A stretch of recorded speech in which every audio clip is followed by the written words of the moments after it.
de Fesli, oes vrustelirari valu. Dia de Fesli, oes vrustelirari valu.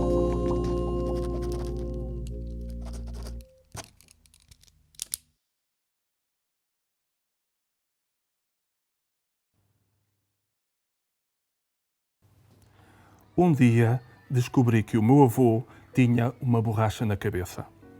As borrachas apagam coisas e a cabeça do meu avô apagava coisas.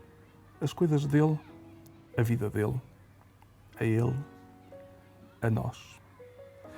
Mas vou começar pelo princípio. O princípio, por ficar no princípio, é sempre um bom princípio. O avô foi sempre meu amigo. Com ele brincava em casa, com ele saía à rua, a ver os patinhos, a andar no baloiço, a comer um bolo, a passear na baixa, a ver lojas, a ler livros. E o avô contava muitas histórias.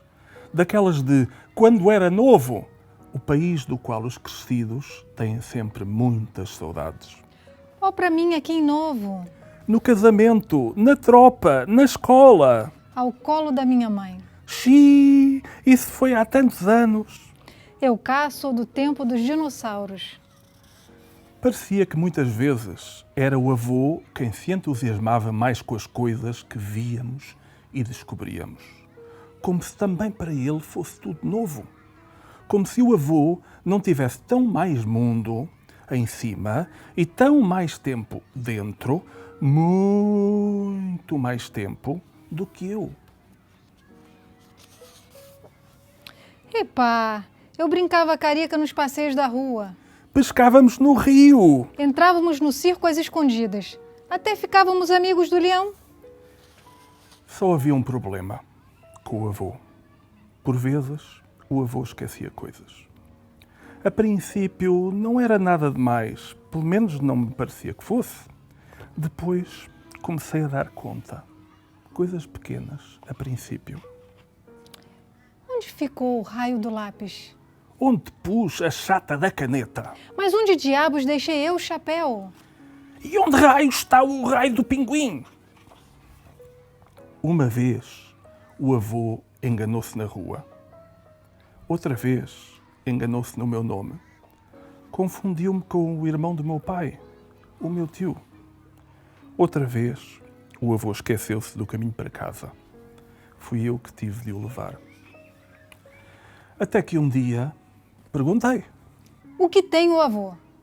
Os meus pais hesitavam em dizer. Não era por mal. Os crescidos nem sempre sabem o que dizer a uma criança. Só que esta criança era eu. E eu sabia insistir. O que tem o avô? Minha mãe disse. O avô... O meu pai disse. O avô... E acabei por ser eu a responder. O avô tem uma borracha na cabeça. Este é um livro sobre a memória. Parte de uma história que eu vivi com um familiar meu, muito querido. E eu senti duas coisas. Senti que tinha que falar deste tema e andei durante anos como um cão agarrado a um osso a tentar entender como agarrava e depois percebi que este livro tinha que ter três protagonistas. Uma criança, eu, um avô, esse meu familiar, e aquilo que nos unia. As memórias conjuntas, a memória do meu avô antes de eu nascer e as memórias que nós os dois tínhamos juntos. Porque com esta doença não só me desaparecem as memórias na cabeça dele, mas também eu me sinto um pouco a desaparecer porque nós, os dois, se ele se esquece de mim, o que vai ser de mim? Nada é garantido na vida. Quer dizer, nós somos, por natureza, os humanos, temos um princípio e um fim que são muito claros, que é um dia nós desaparecemos.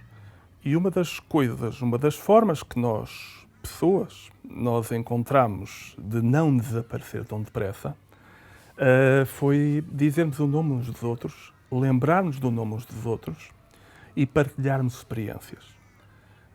E isso é aquilo que nos une. Nós, na verdade, somos todos, quer enquanto escritores, quer enquanto leitores, nós estamos sempre a unir, estamos sempre, ao escrever e ao ler, estamos sempre a criar um tecido, a criar uma relação com os outros. Pode ser com os nossos pais, pode ser com os nossos avós, pode ser com os nossos amigos, pode ser, enfim, não sei se isto é para a idade deles, mas pode ser com os nossos amores. Enfim, o mundo é criar laços e de vez em quando desfazê-los. Eu ilustrei esse livro e parti de uma técnica que sempre me foi muito usual e natural, que é a colagem, né? A colagem ou a fotomontagem, nesse caso, quando você utiliza fotografias. O texto do Rui me chegou e era um texto que falava desse apagamento, né? Dessas memórias que vão desvanecendo. Para falar de falta de memória, ou desse desaparecimento, me pareceu útil encher ou fazer camadas de memórias dentro desse livro, né? O que eu acho que vocês vão poder desvendar ao folhear as páginas do livro, né? Vocês têm ali várias épocas da história combinadas, né? A gente tem desde gravuras vitorianas, que são lá de 1800, depois você tem ali fotos que eu tirei do Arquivo Municipal Fotográfico de Lisboa, porque eu precisava conhecer, né? Eu sou brasileira, sou do Rio de Janeiro, então eu precisava conhecer que cidade é essa, que Lisboa é essa que o garoto Rui possa ter habitado, né? Os ônibus de 2 andares, coisas que eu acho que muitos de vocês talvez já tenham até visto fotos ou não. Conversem com seus pais, com seus avós. Como é que era essa cidade, né? Então, vocês podem ver ali a subida da Rua Garré, que é uma rua de Lisboa, os grandes armazéns do Chiado. Vocês podem ver ali um mapa do traçado das ruas, como era. Acho que, se eu não me engano, aquilo dali é de mais ou menos de 1960, por aí. E vocês podem ver também, em algum momento, uma gravura de um circo chamado Circo Price, que foi demolido, não existe mais, para a abertura da Avenida da Liberdade. Então, eu combinei essas gravuras vitorianas, tudo no computador, né? com essas fotos do Arquivo Municipal Fotográfico, e aí as pessoas, porque eu acho que o livro sem gente, ele não cria laço com quem está lendo. Então, a partir até de uma questão que era, vamos dizer, um impedimento, eu fui trazer fotos da minha família, né?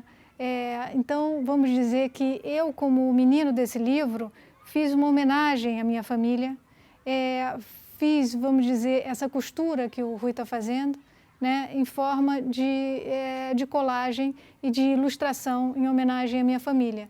Eu tenho ali, por exemplo, numa página, a minha bisavó, que era portuguesa, chamava-se Felicíssima Augusta, é bom dar os nomes, que esse nome também é um nome, vamos dizer assim, inaudito. A Felicíssima Augusta dando aula para minha irmã e minha mãe com a mesma idade. O que me faz perguntar, né, com esse livro, eu acho que a gente pode criar, como na arte, assim, como seria se eu encontrasse o meu pai ou o meu avô na minha idade, com 13, 14 anos? Quais seriam os medos deles? Quais seriam os desejos deles? Quais seriam os sonhos deles? Como é que era o cotidiano deles? Né? Eles não tinham telemóvel, o que eles tinham? Né? O que me faz chegar a outras partes, né, que vocês podem desvendar desse livro, por exemplo, a tipografia, a letra desse livro, né? A tipografia, ela feita como os livros eram escritos antigamente, não sei se você... Máquina de escrever. Chegou a usar? Eu usei, escrevi 4 ou 5 livros com essa máquina. E as máquinas de escrever, o Rui pode dizer, elas falhavam, né? Elas tinham uma fita... Tinha uma fita preta e vermelha, e o vermelho era o que estava sublinhado, e a fita gastava-se. E quando se gastava, muitas vezes, quer porque a fita estava gasta, quer porque a máquina não eram as teclas todas iguais, começa a ter uma tecla que falha, ou o R, começa assim a fazer mais pausa. E tu fizeste isso, não foi? Foi. Então eu usei essa tipografia que trazia, vamos dizer, esse instrumento, que na época era a coisa mais moderna que existia, como o computador hoje em dia é para a gente, não é? E a máquina de escrever, ela vem também trazer essa coisa do tempo, né? Ela vem marcar. Que tempo é esse? Então a gente fica um pouco baralhado nesse livro. A gente está se esquecendo e está misturando os tempos. Mas tem 1800, mas tem também a máquina de escrever, tem os anos 60, tem essa folha que vocês veem, né, do quadriculado, que é desse papel antigo que nas escolas tinham. Hoje em dia eu não sei nem o quanto que vocês usam cadernos ou quanto que os deveres já são hoje em dia, então, que a gente está tendo aula pelo Zoom em muitos tempos, né? Então, eu acho que as ilustrações desse livro, através da colagem, fazem um convite a você, leitor de qualquer idade. Eles te dão fios para você poder puxar e descobrir e conversar com quem veio antes de você. Como é que era antes de você, né? Eu acho que, às vezes, não que a gente fique saudosista ou nostálgico, é um livro vintage, né? Como vocês vão dizer, mas eu acho que é um convite a gente saber como é que foi antes da gente, até para a gente poder visionar ou imaginar ou criar o que vai ser depois da gente, não é? E o que mais que eu posso dizer? Tem ainda uma coisa importante para dizer. Tem um momento, e eu não vou fazer spoiler do livro, mas tem um momento em que o menino cria lá uma solução para a questão dele, né? Desse problema dele com o avô que está esquecendo as coisas. Então ele inventa uma forma de lidar com isso, né? E essa invenção dessa forma de lidar com isso tem que ver com uns desenhos que aparecem no final do livro que também são muito caros para mim, que são desenhos do meu pai, Otávio, que mora lá no Brasil, no Rio de Janeiro, quando ele tinha os seus 4, 5 anos e estava aprendendo a escrever. Então, minha avó, Elisa, tinha guardado esses desenhos e eu os resgatei para também poderem compor as ilustrações desse livro. O teu pai, os desenhos de criança pequena são do teu pai. São do meu pai. O que quer dizer que o teu pai era uma criança pequena quando foi teu pai? Ou tu és mãe do teu pai? Olha, de certo modo, a gente pode até pensar assim.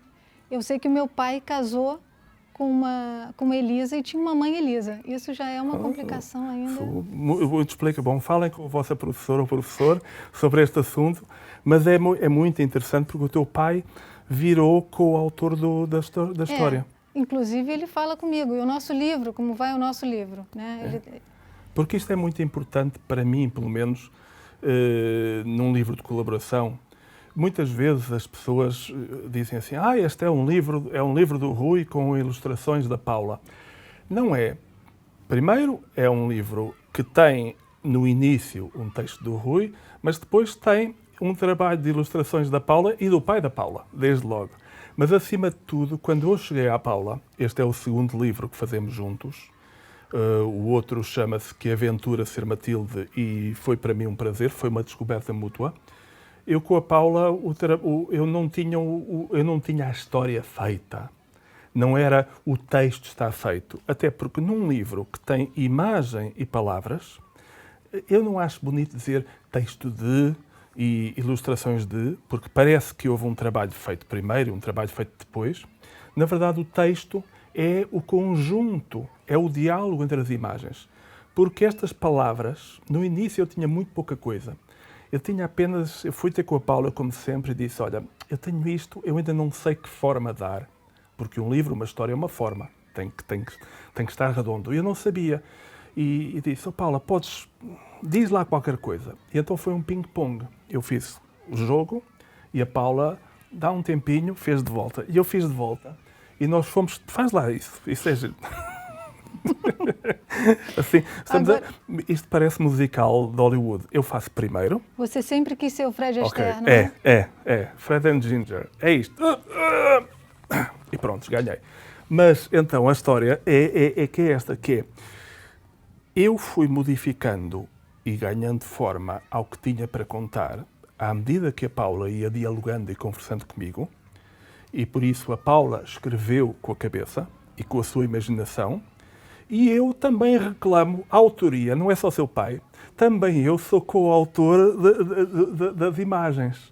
Porque depois eu fui dizendo, Paula, e se aqui a imagem virar para aqui? E a Paula, boa ideia, Rui. E depois a Paula disse, Rui, e se mudar aqui esta fala e fizer assim em vez desta forma? Boa ideia, Paula. Portanto, é um livro nosso. Não há uma coisa que manda. É como fazer um bebê.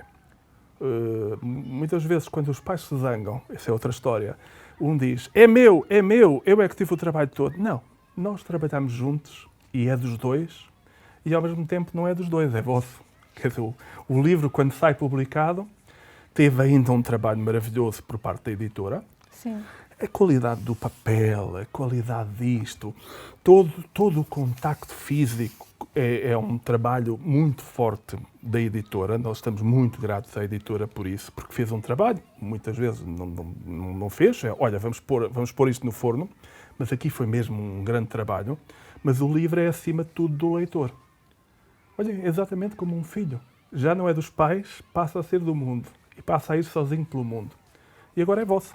Pronto.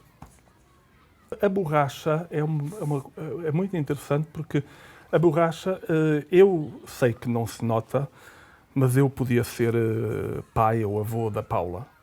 E eu nasci nos anos 60 cá, portanto eu conhecia ainda esse mundo que vem desde o século XIX, desde o tempo do Sherlock Holmes, quando havia carruagens, depois passou a haver elétricos e carros.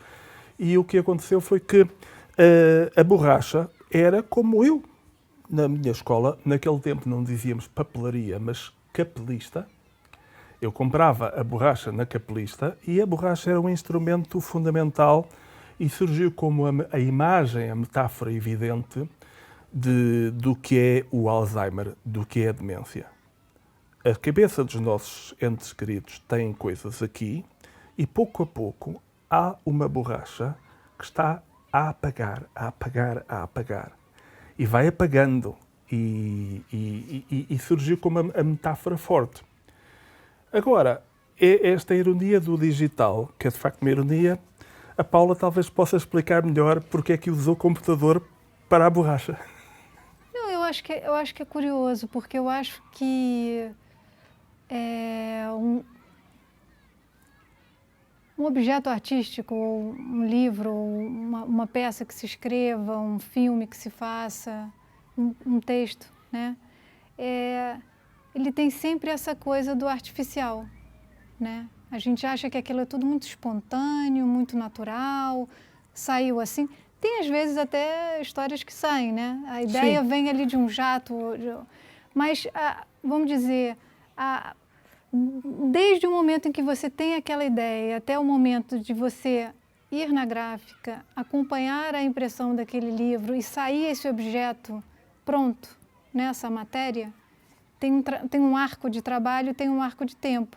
Esse livro levou muito tempo a ser feito e tem todas essas pessoas que o Rui já falou, né? Temos nós dois, tem o meu pai, tem o seu tio, tem o seu avô que te incutiu o prazer pelos livros, tem os seus pais todos. Enfim, ele tem um arco de trabalho de tempo e de labuta em cima dele. Ou seja, não, isso não está bom, Rui, olha aqui. Não, mas olha, isso daqui não está comunicando como deveria comunicar. Então, o computador é uma ferramenta, né, que me apareceu quando eu tinha, mais ou menos, eu estava na faculdade, né, de comunicação visual. Primeira vez que eu vi um e-mail acontecendo, ele vinha baixando uma cartinha assim, vocês não têm nem ideia como demorava para chegar. Assim, era um negócio, não é como é hoje em dia, que vocês têm um telemóvel que vocês carregam e é um computador também na mão de vocês, né? A gente tinha o telefone com fio, né? Esperava aquela ligação chegar, né, de alguém que você queria. E se não chegasse, o seu pai deixava o recado quando ligou, né? Não tinha isso de liga a qualquer momento. Então, estou falando isso tudo porque o computador ajuda muito, né? Eu usei um programa de computador que se chama Photoshop, que vocês todos devem conhecer, ou muitos de vocês, que ele te facilita no sentido, ele é, vamos dizer, um facilitador da colagem, porque você trabalha em camadas, né? Você pode colocar uma coisa no primeiro plano, uma coisa no segundo plano, uma coisa no terceiro plano. Há quem trabalha, inclusive, fazendo isso e animando isso, fazendo desenho ao vivo, como o Antônio Jorge faz, né? Sim, Antônio Jorge sim. Gonçalves. Então, assim, o computador, ele chega e ele te proporciona a poder apagar, refazer, salvar outra coisa e não ter que ser aquele desenho que você faça assim de uma fezada só, pá, tá pronto, né? Então, ele te possibilita muitas experimentações, né? Você tem que ter um computador que aguente essas imagens todas. Mas eu acho que, então, eu estava falando dessa coisa da artificialidade, porque é isso, né? Você, para fazer uma coisa vintage, usa um computador de última geração, né? Escaneia aquelas imagens que são antigas, retrabalha essa cor, ou seja, nada é exatamente o que parece ser, mas no final você constrói essa ideia do antigamente, né? Tem muitas, é como 1000 folhas, tem muitas camadas de tempo para sair esta imagem assim simples. Isso. Eu gosto muito do tema do livro do Oeste, quantas histórias cabem numa história, porque é uma pergunta, mas ao mesmo tempo é já a resposta. Aliás, as melhores respostas são perguntas.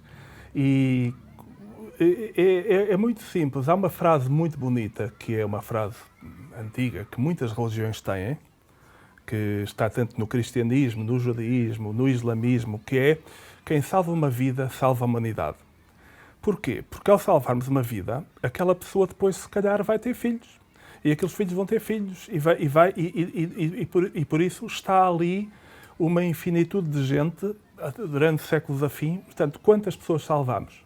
Salvamos uma. Os professores, quando têm um aluno interessado, é uma coisa rara, mas sobretudo hoje em dia mais alunas interessadas, mas rapazes, vocês também devem interessar-se, um professor ou uma professora adora, porque sabe que daquele aluno, daquela aluna vai sair um embrião, vai ser um grande leitor, vai ser um escritor, vai ser uma pessoa que vai salvar vidas, que vai fazer o bem, que vai ajudar os outros. E isso é a essência da vida, é entendermos isso. Ora, quando há uma história como nesta, começou por uma história, a memória dolorosa minha de ter visto, já com 50 anos, ir acompanhar o meu tio e ver o meu tio, que era tão inteligente, o meu tio Lionel, tem o mesmo nome que o meu filho mais velho, o meu tio Lionel, ir pouco a pouco, a borracha apagando-o. E o meu drama, esta é a base do livro, é o meu drama, como lidar com isto? Como é que eu vou... será que eu vou, ele já não é ele, eu vou deixar de o ajudar? Ou será que eu ainda vou trabalhar pelos dois? E aí temos uma história. Depois eu tive que ir buscar a história do meu avô, porque de facto é mais forte, e a memória da minha infância, que também está no livro, a memória da minha infância, que é o meu avô a levar-me à Feira do Livro, de Lisboa, e um fotógrafo achou tão engraçado que nos pôs na primeira página: 2 gerações, uma só fascinação, o livro. É a minha melhor foto. E eu tinha 7 anos quando ela foi parar ao jornal, sem nós sabermos. O meu avô depois foi lá e disse: eu quero. Depois tem a história da Paula, que é a sua memória, que vem do lado de lá do Atlântico, como hoje em dia se diz, do lado de lá do Rio Atlântico, mas traz memórias da sua vida. Depois veio o pai da Paula, depois veio a sua avó, Felicíssima Augusta. Depois veio a mãe Elisa, depois veio toda a gente, e depois eu próprio senti necessidade de ir buscar memórias dos meus filhos. Por exemplo, a frase o meu avô levava-me a ver os patinhos. O meu avô não levava, nem o meu tio, porque não havia patinhos. Mas a avó dos meus filhos levou-os a ver os patinhos. Portanto, eu pus aqui até memória já de quem me vai sobreviver. E então, quantas histórias cabem? Cabem estas todas. E cabe a vossa quando lerem o livro. Dia de Fesli, oes vrustelirari valu. Dia de Fesli, oes vrustelirari valu.